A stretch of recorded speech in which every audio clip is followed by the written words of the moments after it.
ฮอดบนนี้เราสล้อบ่ได้สิเป็นอย่างแบบต้องตัดหน้าเข้าเมืองนี่เลยนะแบบแล้วนอกกติไปเลี้ยวเนี่ยบ่ได้คนมันจะไปสืบก็ไปสืบสิเรา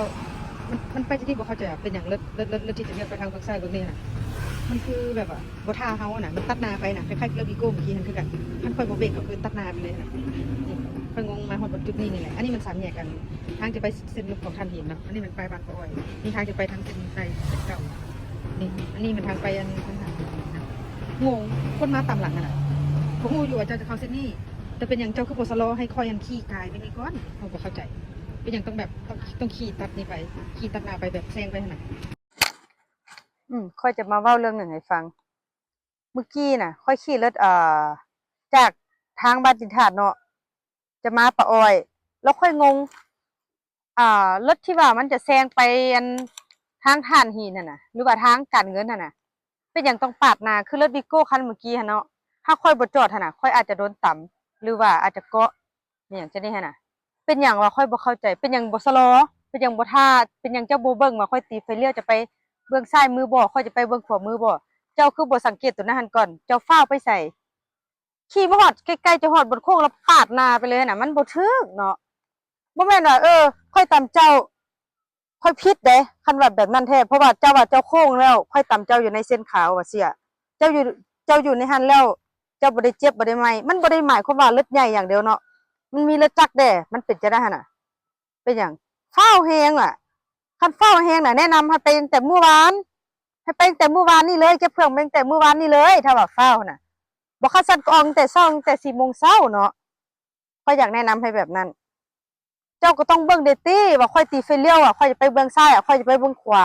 เจ้าจะฟ้าวไปไสหรือว่าเจ้าบ่ได้เรียนกฎจราจรมาเจ้าบ่ได้เรียนกันขับขี่รถมา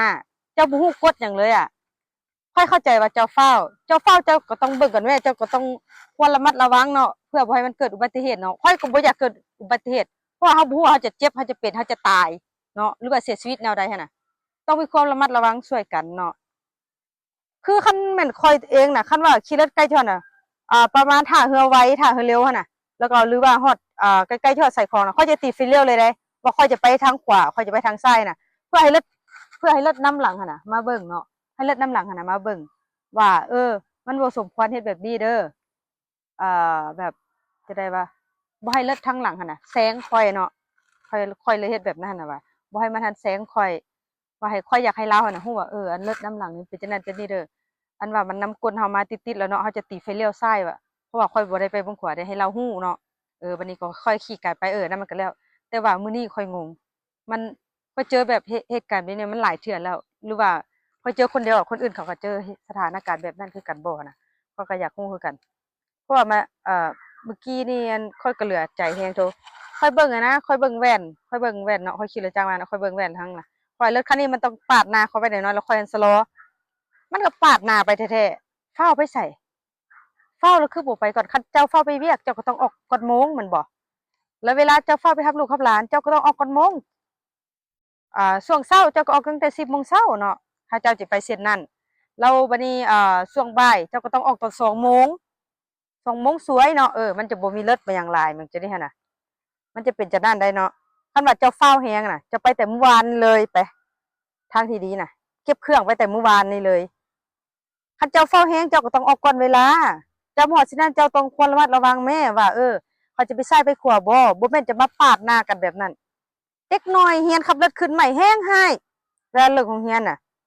ข้อยนี่ต้องได้ชะลอแหละขนาดตีไฟเลี้ยวแม่ๆๆจะไปเบิ่งซ้ายนะมันก็ยังขี่ปาดหน้าไปข้อยก็บ่เข้าใจทั้งผู้ใหญ่ทั้งผู้น้อยทั้งเรียนคันเกิดอุบัติเหตุมาเด้ไผรับผิดชอบอย่าเว้าเด้ว่าคนไปเส้นทางสื่อหั่นต่ำน่ะว่าต่ำอยู่เส้นทางเดียวกันข้อยจะไปเส้นทางนี้ข้อยตีไฟเลี้ยวแล้วบ้านจะบอกสิตีไฟเลี้ยวปุ๊บโค้งปั๊บน่ะเจ้าต้องตีมาแต่ไกลเจ้าต้องส่งสัญญาณเตือนมาแต่ไกลบ่แม่นน่ะ